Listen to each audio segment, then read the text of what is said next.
In ages long past, there was once a warrior who was both noble and brave beyond all measure. His deeds of heroism and skill in combat were legend. His name was whispered within the hallowed halls of men for countless generations. Yet now his name is lost. Lost in the mists of time forever. It is said that destiny delights in the misfortunes of men, and so it proved true for Gabriel Belmont. For even after defeating the Lords of Shadow and ending their reign of terror, his soul was consumed by the very darkness that he sought to destroy. As that ancient prophecy foretold, whomsoever defeats the Lords of Shadow will sit upon their throne to rule as the Prince of Darkness. But before fate had played its hand, and unknown to Gabriel, his beloved wife Marie conceived a son by him. The Brotherhood of Light warned her of that ancient prophecy and the terrible fate which lay before her husband. So, with heavy heart, she concealed her pregnancy. For it is written that only the blood of that lineage has the power to defeat the Prince of Darkness. Thus, when newly born, the child Trevor was hidden from his father and raised a holy warrior of the Brotherhood in secret, so that one day he would be ready to stand against his own blood, as foretold. That day would come, some 25 years later, for what had once been Gabriel Belmont was now a powerful vampire known as Dracula, the Dragon. The Brotherhood of Light fought against the onslaught of his dark armies, which laid waste to towns and villages across the land, but to little avail. Trevor was now fully grown to manhood, and the truth of his origin and destiny of the Belmont clan was finally revealed to him. So he set out to confront his father and end his family's shame forever. But Trevor failed and was mortally wounded in the confrontation with his father. He was no match for Dracula's terrible power. Yet, as he lay dying, Trevor finally revealed his true identity. Dracula was driven mad with grief and rage over the revelation.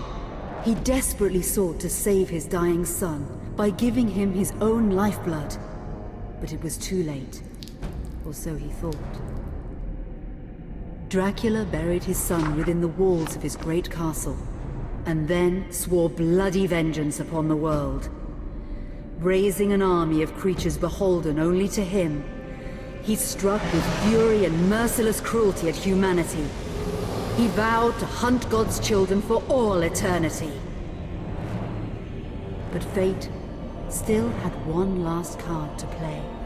Dracula's blood had power, and that power now coursed through the veins of his dead son, slowly reviving him over many years, until one night he emerged once more into the world, not as a man, but as a creature like his father. What had once been Trevor Belmont was now gone forever. He was now a vampire like his father. Though he swore that he would not be like him, he would take the name Alucard. He would be a force for good, opposing his father's capacity for evil. In that very moment, Alucard swore to destroy Dracula. But fate had something else in mind. Meanwhile, Trevor's own son grew into a fearsome warrior with a reputation that far exceeded even that of his illustrious father. Simon Belmont knew little of his own lineage, nor his importance in the events to come. All he knew was that his mother had died at the hands of Dracula's minions when he was but an infant, and his father had been killed in single combat with Dracula. Found and raised by the people of White Mountains, Simon had but one purpose in life: to destroy Dracula for the murder of his parents. After years of training in the arts of war, Simon set off for Dracula's castle and a date with destiny. Once in the castle, Simon met Alucard, and knowing little of the true identity of his companion, joined forces with him. Blood bound them together, and fate took a hand once again, as finally they met their dreaded foe in mortal combat. Simon defeated Dracula with his whip, and yet Alucard sensed that all was not as it should be. Dracula would return.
An unusual hiding place for the Prince of Darkness. Don't you think? Zobek, where have you been all this time?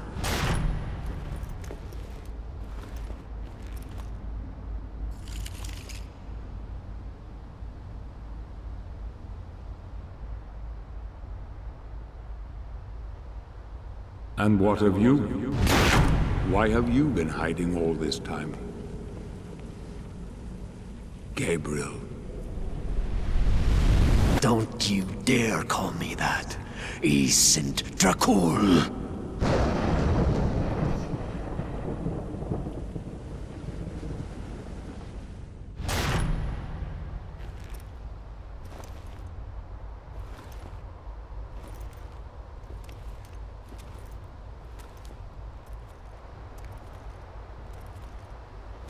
What do you want, old friend? Satan's acolytes are readying for his imminent return. Help me stop him. Or you and I will become his favorite pets. For all eternity.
Help me, and I can free you of your immortality.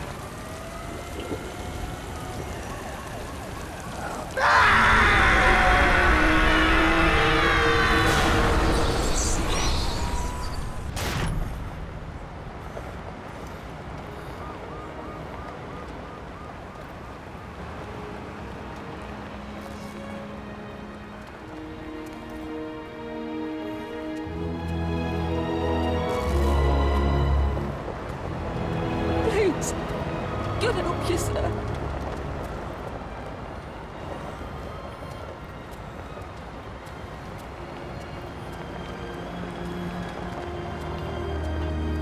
Here, join some gear.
Katie, come here!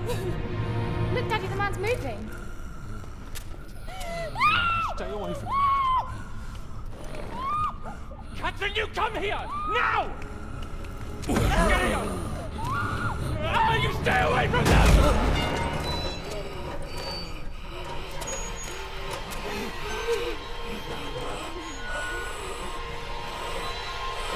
Help! Help! Please, come on! No! Let us out! No!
It pleases me to see you recovered, old friend. Indeed, old friend. No!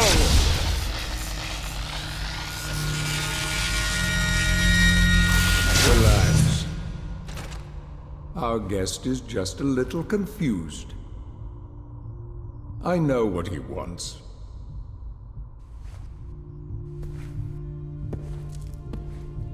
You see before you the legendary vampire killer. Your old weapon, if you recall.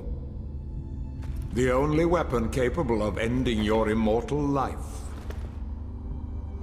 You thought it destroyed. But you see, you can have the eternal rest you crave after all.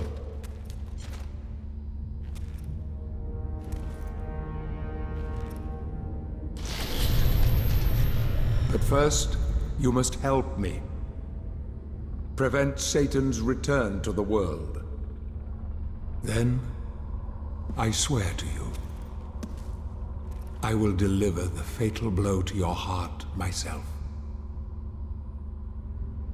And I am sure you will fulfill that vow.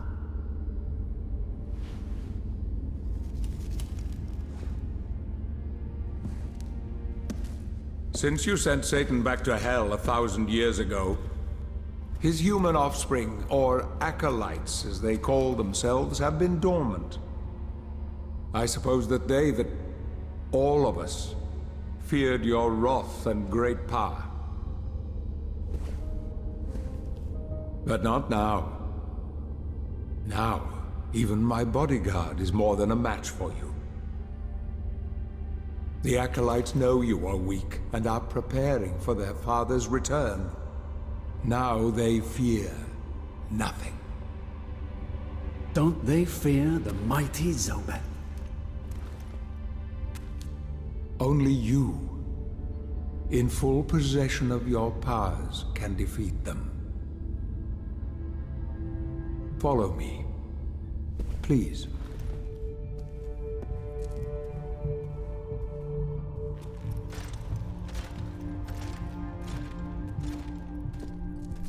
We must find and destroy the acolytes before they can finalize their preparations for Satan's return. It won't be easy. They govern the world of men from the shadows. Not even I know with any degree of certainty who or where they are.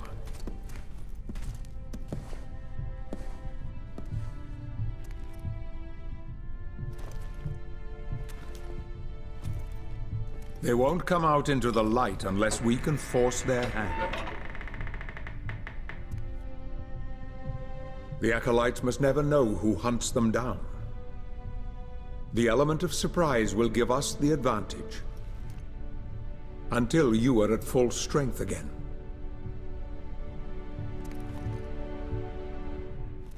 And you don't know who they are or where they are?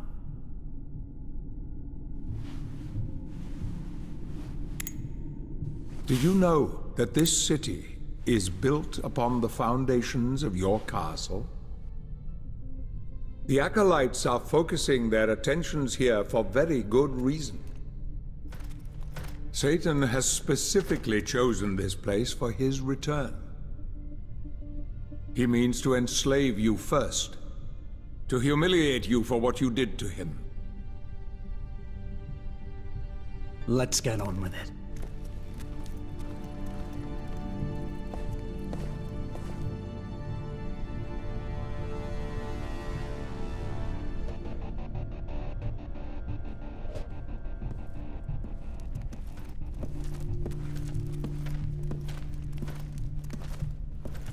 The acolytes must plunge the world into chaos before Satan can be summoned. Their activities leave spectral traces, which are difficult but not impossible to follow. This is the headquarters of a powerful pharmaceutical corporation. I suspect that one of the acolytes is operating from there. The complex was sealed 2 months ago, and is protected by magic. If I were to use my powers to see what is happening there, they would be able to trace it back to me within a matter of minutes. So, I will send you to the corporation via a portal. But we must be quick so as not to arouse suspicion. The longer the portal remains open, the more likely we will be discovered. Look for any sign of the Acolyte, but be careful. What are you waiting for?